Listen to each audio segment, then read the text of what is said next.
Seja bem-vindo ao Cientificando. Aqui iniciaremos o estudo sobre a filosofia. E, para começar, nada melhor que tratarmos da sua origem, certo? Como o assunto é um pouquinho extenso, farei um bloco com 3 vídeos, os quais tratarão respectivamente do ensaio para o surgimento da filosofia, dos pilares que sustentaram a sua gênese e dos objetivos da filosofia. Tendo isso em mente, vamos começar. Você sabe onde a filosofia apareceu pela primeira vez na humanidade? Bem, é uma pergunta difícil e certamente não dispomos da resposta correta, visto que a filosofia poderia ter surgido em milhares de lugares em diferentes períodos, porque é algo natural de qualquer ser humano refletir sobre o meio onde vive. Dá até para afirmar que a filosofia sempre esteve em nós e que, portanto, surgiu de maneira leve e oral em vários pontos da história da civilização. Entretanto, se deixarmos aquela pergunta mais específica, conseguiremos sim respondê-la. Que tal onde a filosofia teoricamente elaborada apareceu pela primeira vez? Agora sim, a filosofia formal, se podemos assim nos referir, irrompeu entre os gregos, também conhecido como helenos. Mas não é algo tão simples assim. Não tenho dúvidas de que algum amigo seu disse que a filosofia, na verdade, surgiu na China, ou na Babilônia, ou até mesmo no Egito. Você pode ter discordado dele sem problema algum. Esse tipo de discussão, inclusive, existe ainda entre grandes historiadores. É uma disputa entre os chamados orientalistas e os ocidentalistas. Bem, vamos desenrolar isso tudo. Não dá para negar que existe, sem dúvidas, grandes semelhanças entre gregos e orientais. Porém, será que é o suficiente para afirmar que a filosofia surgiu no Oriente? Giovanni Reale e outros historiadores da filosofia dizem que não, devido a 2 fatos. Em primeiro lugar, nenhum filósofo ou historiador cita origens de seus pensamentos ou ideias no Oriente. Tampouco utilizam escrituras de lá para basear as suas obras.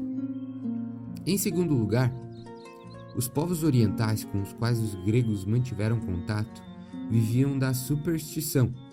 Isto é, o pessoal de lá viu uma maçã cair da árvore e dizia que era culpa de alguma entidade divina ou sobrenatural. Suas crenças, portanto, surgiam na ausência de uma razão pura. Estudando a etimologia de razão pura, concluímos que, em termos gregos, utiliza-se a palavra logos, com significado equivalente. Perceba que os gregos só mantiveram comunicações com povos religiosos, mas isso não significa que todas as sociedades orientais eram supersticiosas. Logo, a civilização existente na região hoje compreendida pelo território chinês pode sim ter desenvolvido práticas filosóficas antes dos gregos. Se você for teimoso e considerar uma origem chinesa da filosofia, está tudo certo. Digamos até que as filosofias grega e chinesa corriam, digamos assim, em 2 linhas temporais diferentes e independentes. Mesmo assim, se admitirmos que algumas ideias dos filósofos gregos possam ter antecedentes numa sabedoria oriental, o que, preciso enfatizar, ainda não foi comprovado, concluímos que a filosofia entre os helenos surgiu como uma nova expressão espiritual puramente lógica, e é a tal racionalidade e pragmatismo dos helenos que devemos nos ater.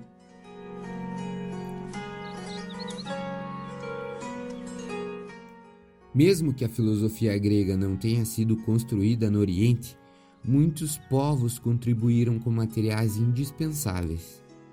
Entre eles podemos considerar os egípcios e os babilônicos. Dos egípcios foram aproveitadas a aritmética e geometria práticas, usadas para medir quantidades e dimensionar campos.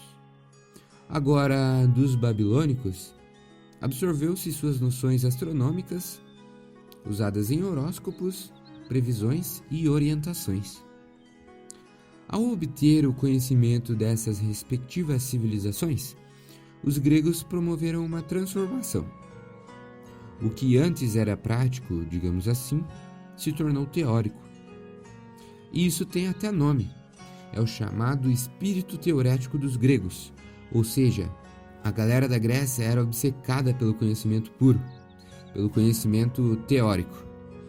Uma das principais consequências de tal modo de pensamento é que, partindo da matemática prática dos egípcios, os helenos, especialmente com os pitagóricos e com Tales, formularam a teoria geral e sistemática dos números e figuras geométricas.